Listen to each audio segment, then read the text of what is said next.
Hello बच्चों, let's read the question. The question says proximal convoluted tubule of nephron is responsible for. Question के अंदर हमसे क्या पूछा गया है, जो proximal convoluted tubule होती है नेफ्रॉन की, जो पार्ट है नेफ्रॉन का, वो किस चीज के लिए रिस्पॉन्सिबल, उसका क्या फंक्शन होता है. So now let's start the question. सबसे पहले हम क्वेश्चन को सॉल्व करने का की कॉन्सेप्ट देखेंगे. की कॉन्सेप्ट, तो क्वेश्चन को सॉल्व करने का की कॉन्सेप्ट क्या है हमारा, कि हमें PCT that means proximal convoluted tubule जो नेफ्रॉन का पार्ट है, हमें उसके फंक्शन के बारे में पता होना चाहिए. ठीक है, अगर हमें पता है कि भाई इसका क्या फंक्शन है, क्या काम करती है, तो हम क्वेश्चन को इजीली सॉल्व कर सकते हैं. अगर हम पीसीटी की बात करें तो पीसीटी क्या है, हमारा नेफ्रॉन का पार्ट है, जो पूरा का पूरा स्ट्रक्चर है. This whole structure is of nephron.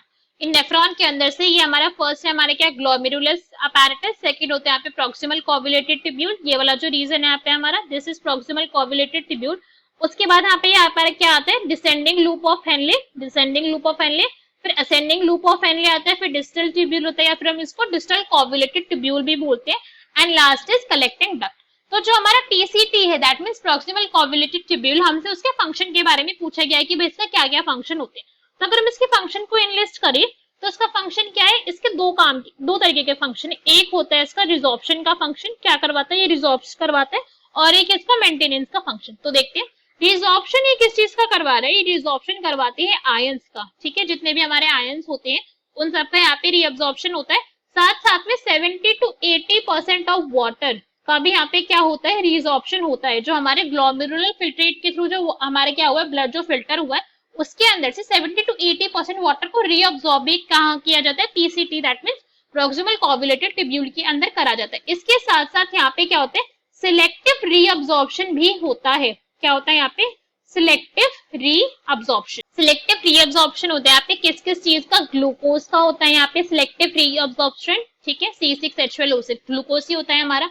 Amino acids का यहाँ पे सिलेक्टिव रीअब्सॉर्प्शन होता है. कि भाई सिलेक्टिव रीअब्सॉर्प्शन का मतलब कि वो चेक करेगा कि किस चीज को रीअब्सॉर्ब करना है, किसको नहीं करना है, यहाँ पे चेक करा जाएगा. ठीक है, यहाँ पे आयंस का रीअब्सॉर्प्शन हो रहा है, वाटर का रीअब्सॉर्प्शन हो रहा है. इसके साथ साथ यहाँ पे जितने भी न्यूट्रिएंट्स रिक्वायर्ड है उन सबका क्या होगा, उन सबका भी यहाँ पे रीअब्सॉर्प्शन करा जाएगा.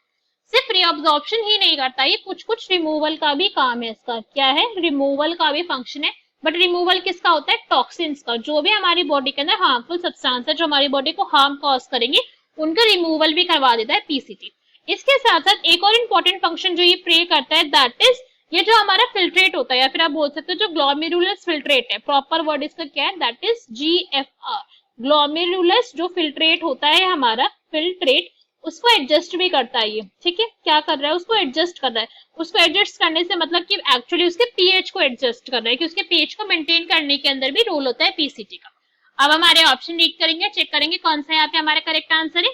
ए में हमें क्या गिवन है, फिल्ट्रेशन ऑफ ब्लड, तो बिल्कुल इनकरेक्ट हो गया. बिकॉज फिल्ट्रेशन ऑफ ब्लड तो भाई ग्लोमेरुलस का फंक्शन था, वो हमारा पीसीटी का फंक्शन नहीं है. ठीक है, ये किसका फंक्शन है, इट बिलोंग्स टू ग्लोमेरुलस, ये काम उसका है. Next is maintenance of glomerulus filtration rate. तो ये क्या हो गया हमारा, ये ऑप्शन भी हमारा इनकरेक्ट हो गया. बिकॉज मेंटेन ये नहीं कर रहा है. ग्लोमेरुलस फिल्ट्रेशन रेट को मेंटेन कौन करता है, इट इज मेंटेन्ड बाय जो होते हैं हमारी GJ cells, that is juxtaglomerular cells, जो होते हैं हमारे ग्लोमेरुलस के ही. वो क्या करते हैं, जब भी वो फॉल होगा तो यहाँ पे रेनिन का सिक्रेशन करवा देते हैं, और यहाँ पे पूरा रेनिन एंजियोटेंसिनोजन पाथवे जो वो रन करेगा. अभी हमें उतना डिटेल में नहीं जाना है, बट सिर्फ मेजरली कह रही है कि जो मेंटेनेंस है वो किसके थ्रू करवा रही है, GJ सेल्स के थ्रू यहाँ पर हो रही है, जक्स्ट्रा ग्लोमेरुलर सेल्स के through. Next is selective reabsorption of glucose. ठीक है भाई, हो रहा है amino acid. Okay, NaCl and water. तो NaCl इज बेसिकली आयंस, तो ये भी करेक्ट है. तो हमारा ऑप्शन है जो सी है वो करेक्ट है. रीअब्सॉर्प्शन ऑफ सॉल्ट्स ओनली, तो ये क्या हो गया हमारा, इनकरेक्ट ऑप्शन हो गया. बिकॉज सिर्फ और सिर्फ हमारे जो सॉल्ट थे उनका रीअब्सॉर्प्शन थोड़ी करवा रहा था. यहाँ पे कुछ इसने अमीनो एसिड्स का भी करवाया, ग्लूकोज का भी करवाया है, वाटर का भी करवाया. तो ये तो हमारे इनकरेक्ट हो गया.